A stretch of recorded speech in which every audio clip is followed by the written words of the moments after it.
पूरे दुनिया को बेस करने का फॉर्मूला पता है, सवाल एक से सही नहीं हो रहा है क्योंकि तुम्हारे को क्लैरिटी नहीं है वो सर्कल क्या है, वो वेन डायग्राम क्या है। सो हेलो बिट्स एस्पिरेंट्स, कैसे हो आप लोग? तो सेशन 1 हो गया आपको? कैसा लगा बिटसेट का पेपर आपको? ये होता है एक्चुअल बिटसेट, ना कोई मॉक, ना कोई झूठ, ना कोई फरेब, कुछ भी नहीं। एक्चुअल बिटसेट आपने देख लिया, लेवल क्या है, क्वेश्चंस क्या क्या कवर करते हैं, कौन कौन से चैप्टर्स पूछे जा सकते हैं, आपको पूरी क्लैरिटी मिल चुकी होगी। तो अब एटलीस्ट आप किसी के बहकावे में नहीं आओगे। अब मैं बताना चाहूंगा जिन लोगों ने भी पेपर खराब करा है, ठीक है, अब मैं इधर 3 कैटेगरी बनाया हूं ना कि 3 कैटेगरी, ये 1, 2 और 3। पहला कैटेगरी जिनके 100 से 150 के अंदर स्कोर आए हैं, दूसरा कैटेगरी 151 से 200 स्कोर वाले हैं, और तीसरे हैं 201 से लेकर के 250 तक जिनने स्कोर किया है। तीनों की अलग अलग गलतियां हैं, बट एक कॉमन गलती जो सबने करी है वो है सिलेबस कंप्लीशन का आप लोगों ने ध्यान नहीं रखा है, ठीक है। सबसे बड़ी बात होती है बिटसेट के अंदर आपको अगर अच्छा करना है कि आपको पूरा breadth of the syllabus cover करना है, क्योंकि क्वेश्चन कहीं से भी इजी पूछे जा सकते हैं, कहीं से भी मुश्किल पूछे जा सकते हैं। जो लोग 100 से 150 हैं उनका तो सिलेबस लिटरली 50-60% डन किया हुआ है, तुम्हारा जेई भी कंप्लीट नहीं था।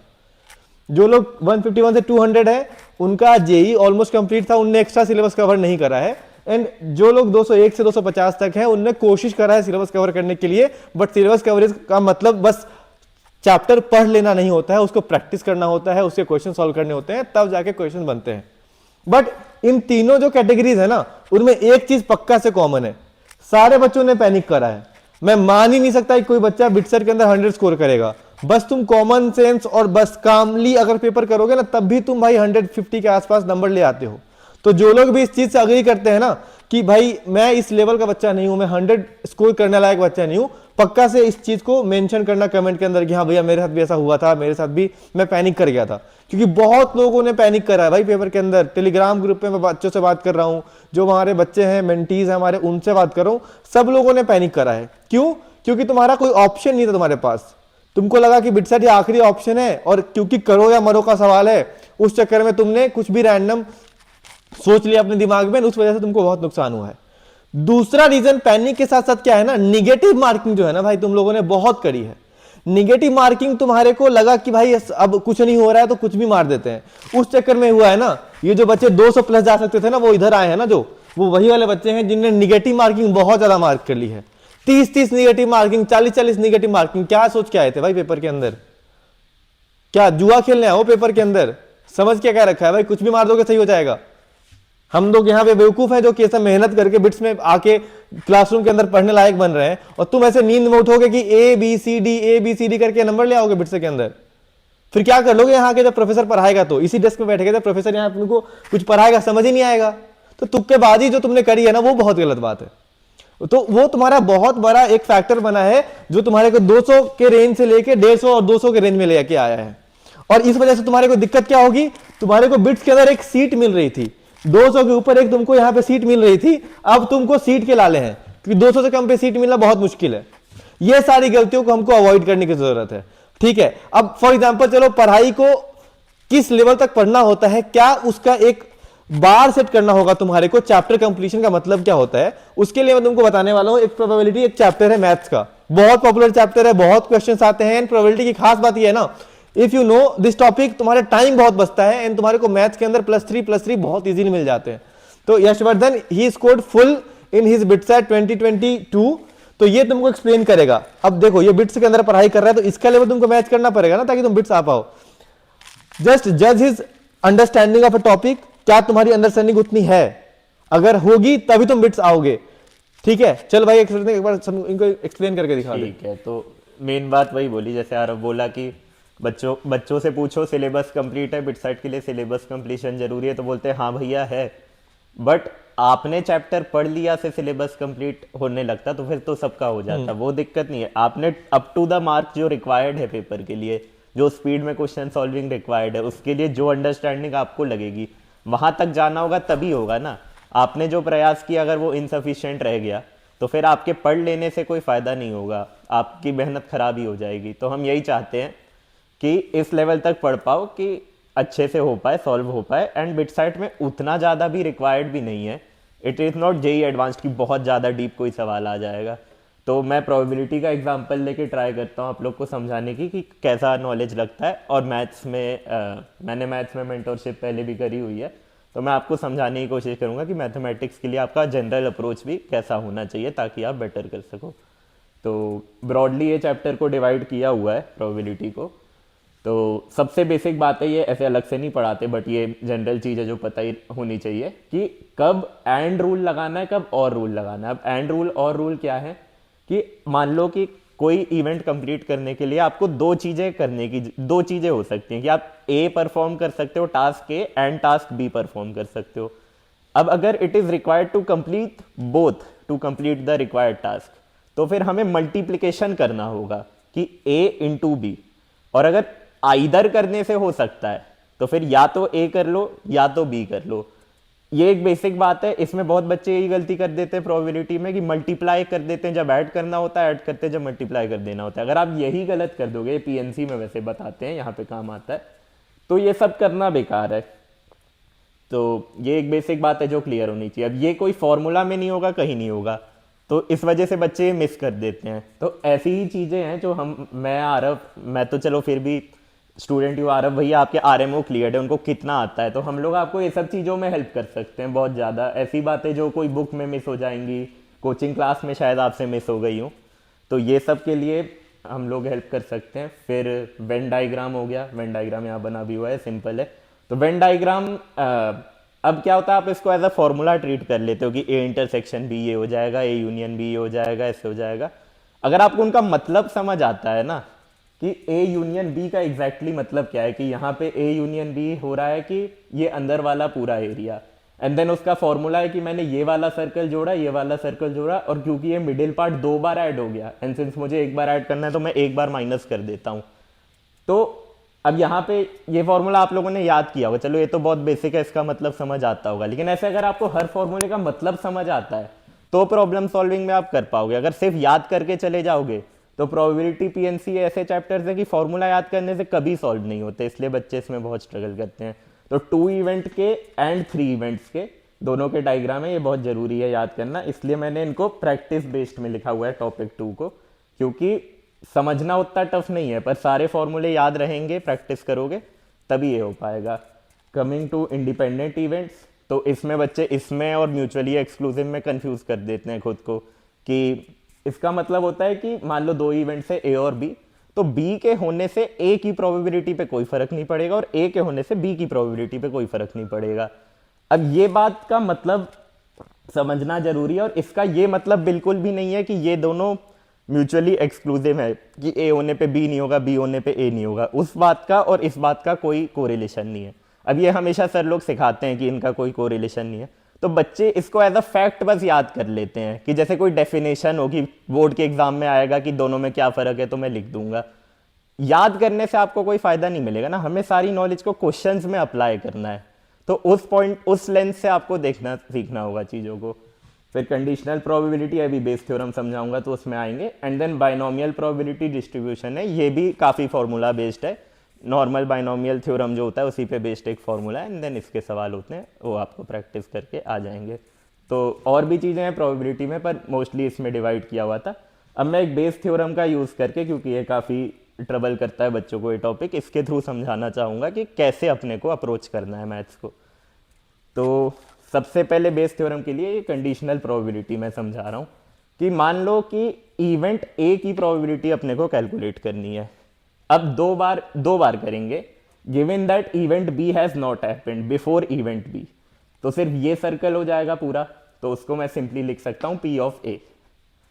अब लेकिन मैं कह रहा हूं इवेंट बी हो गया, अब इसकी प्रोबेबिलिटी क्या है, तो ये पूरा सर्कल था पहले, अब इवेंट बी हो गया, तो ये वाला पोर्शन तो क्रॉस आउट करना पड़ेगा हमें, क्योंकि इसके अंदर ही की चीजें अब हो सकती है, because it is given event B has happened. तो यहां पे सैंपल स्पेस का रिडक्शन हो रहा है। पहले मेरी सैंपल स्पेस थी ये पूरा रेक्टेंगल, अब मेरी सैंपल स्पेस है ये सर्कल। तो यहां से मेरा ये सर्कल अब बचा पूरा, ये मेरी न्यू सैंपल स्पेस हो गई जो मैं ग्रीन से शेड कर रहा हूं, एंड ये वाला पार्ट ही हुआ जिसमें ए हो रहा है in this new sample space, और ये जो अंदर का एरिया है इसको मैं कैसे रिप्रेजेंट कर सकता हूं, ए इंटरसेक्शन बी से, तो ये बना P of A intersection B, और सैंपल स्पेस जो मेरी नीचे आती है वो क्या हो गई, पी ऑफ बी, क्योंकि बी हो रहा है, given that B has happened, इसलिए सैंपल स्पेस बी है। तो यही होती है probability of event, number of favourable results upon sample space. Sample space rectangle से रिड्यूस होकर सर्कल हो गई, और नंबर ऑफ फेवरेबल रिजल्ट्स उस वजह से पूरे सर्कल से रिड्यूस होकर ये हो गए। अब अगर ये लॉजिकली आप यहाँ पे समझ पाए कि मैं यहाँ से इस फॉर्मूले तक कैसे पहुंचा, तो ही आप सवाल कर पाओगे। अगर आप ये फॉर्मूले को याद कर लोगे तो फिर आप कभी सवाल नहीं कर पाओगे, क्योंकि थोड़ा बहुत वो ट्रिक करेंगे और आपको दिक्कत आ जाएगी, या आप कंसिडर ही करते रह जाओगे ए क्या है बी क्या है, एंड वो इतना टाइम ले लेगा एग्जाम में कि फिर टाइम एक्यूरेसी का इशू आएगा आपको। तो ऐसे डेप्थ से बात समझनी पड़ेगी, एज इन डेरिवेशन समझने को अब फिर से बोर्ड जैसे नहीं ट्रीट करना है कि भैया डेरिवेशन याद कर लेता हूँ। आपको लॉजिकली समझ आना चाहिए कि चल क्या रहा है। आपको इंग्लिश में आप लॉजिक समझा पा रहे हो तो उसकी वहाँ गणित कर पाओगे, अगर आप इंग्लिश में ही नहीं समझा पा रहे हो, आपको खुद ही नहीं समझ आता है, तो नहीं कर पाओगे। तो सब्जेक्ट पढ़ो, पेपर के लिए मत पढ़ो। एक्चुअली में क्या चल रहा है समझ आएगा आपको, बहुत मजा भी आएगा मैथ्स पढ़ने में, बहुत बढ़िया सब्जेक्ट है, और साथ में एंजॉय भी बहुत कर पाओगे, नहीं तो ऐसे में दिक्कत रहेगी। ठीक है, ये हो गया, ये कंडीशनल प्रोबेबिलिटी समझा दी। अब ये फाइनली अपना बेस थ्योरम इस बेसिस पे बनता है। तो ये formula B E E B ऊपर नीचे हो जाता है, कंफ्यूजन हो जाता है बच्चों को, ये हो क्या रहा है। तो इसका ये इंटरमीडिएट स्टेप है जो मेन फॉर्मूले में लिखा नहीं रहता, इसलिए सब कंफ्यूज हो जाते हैं।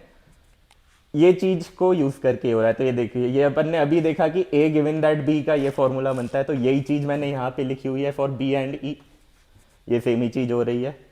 और फिर ये जो इंटरसेक्शन बी था, इसको अगेन मैंने रिवर्स करके लिख दिया। इसी को मैं ऐसे लिख सकता हूँ पी बी गिवन इंटरसेक्शन ही, इससे तो कोई फर्क नहीं पड़ता है, और ये चीज ये बन जाएगी, ये वाले फॉर्मूले से अपन देख सकते हैं।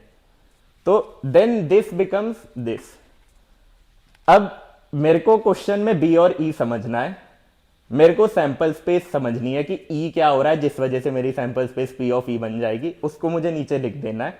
न्यूमरेटर में मुझे समझना है इंटरसेक्शन कितना है, एंड देन वो न्यूमरेटर को तोड़ के मेरे को घुमा के लिख देना है, जो ये फॉर्मूले से हम जानते हैं। तो ये अगर आपको इंट्यूटिवली सारे स्टेप समझ आते हैं तभी आपको बेस थ्योरम समझ आएगा, और तभी आप सवाल कर पाओगे।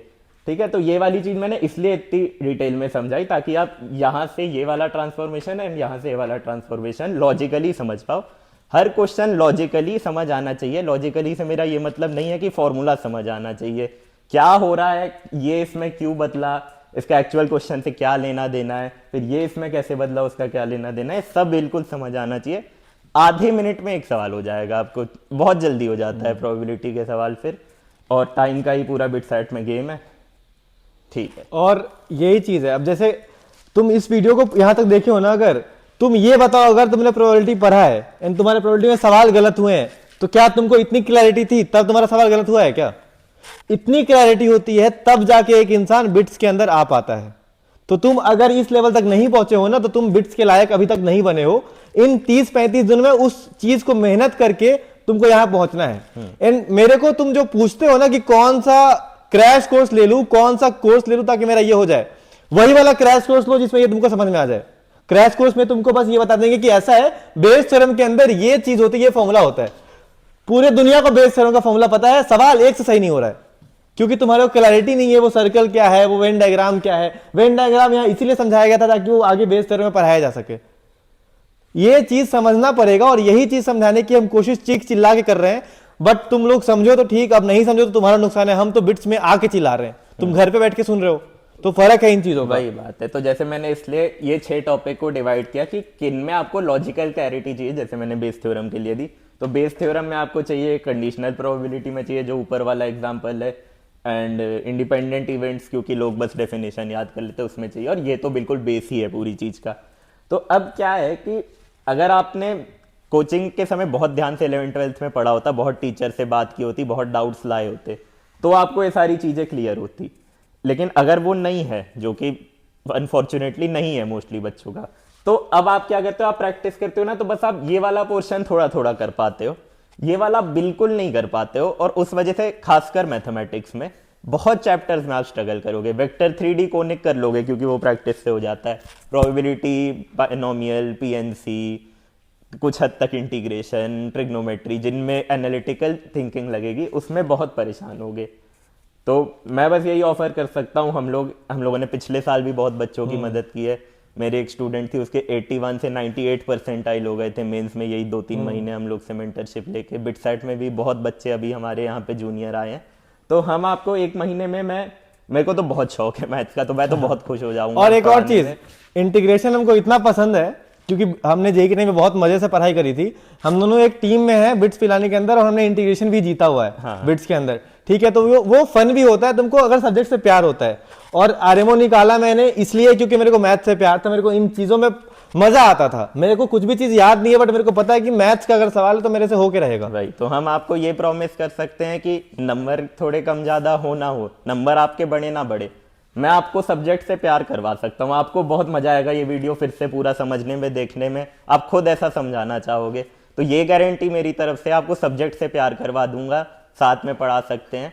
बाकी और इसीलिए हमने जो हमारी संस्था शुरू करी है बिट्स सारथी। और हम लोग भाई सारथी नाम इसलिए रखा है हमने क्योंकि सारथी जो है ना, हम एक फैंसी नाम भी चूज कर सकते थे, बट सारथी का मतलब वही होता है जो तुम्हारे रथ को चलाएगा, और तुम्हारे को बहुत जरूरत है कि तुम्हारे को एक सही बंदा गाइड करे। इसलिए हमने अपना मेंटरशिप प्रोग्राम लॉन्च कर रखा है। तुम अगर गूगल करोगे बिट्स सारथी तो भी आ जाएगा, या फिर तुम टाइप करो यूआरएल हमारा bitsaarthi.in, उसके अंदर जाके मेंटरशिप का एक सेक्शन होगा जहां पे तुम जाके हमारे से पर्सनल मेंटरशिप के लिए अप्लाई कर सकते हो, जहां पे मैं और यशवर्धन भैया रहेंगे तुम्हारे साथ, तुम्हारे को गाइड करेंगे कि हर एक चैप्टर, ये बस एक चैप्टर की बात नहीं है, ऐसे बथेरों चैप्टर्स हैं जो तुम्हारे को इस तरीके से करने की जरूरत है, तब जाके तुम कहीं उन टॉपिक्स को एग्जाम के अंदर कन्वर्ट कर पाओगे स्कोर के अंदर, ठीक है। तो इन चीजों का ध्यान रखना है तुम्हारे को। एंड अगर जो लोग कैपेबल नहीं है पे करने के मुकाबले, तो उसके लिए भी 30 बिट्सियंस हमारे जो दोस्त हैं, हम सबने फर्स्ट ईयर से जो दोस्त कमाए हैं, वो सारे 30 बिट्सियंस तुम्हारे को टेलीग्राम ग्रुप के अंदर फ्री में गाइड करने के लिए, तुम्हारी हेल्प करने के लिए रेडी हैं। तुम उस टेलीग्राम ग्रुप को ज्वाइन कर सकते हो डिस्क्रिप्शन बॉक्स और कमेंट सेक्शन के लिंक से। बट ये चीज रहेगी सिर्फ और सिर्फ ओनली दोज पीपल जो कि बहुत सीरियस है अपने स्कोर को इंप्रूव करने के लिए।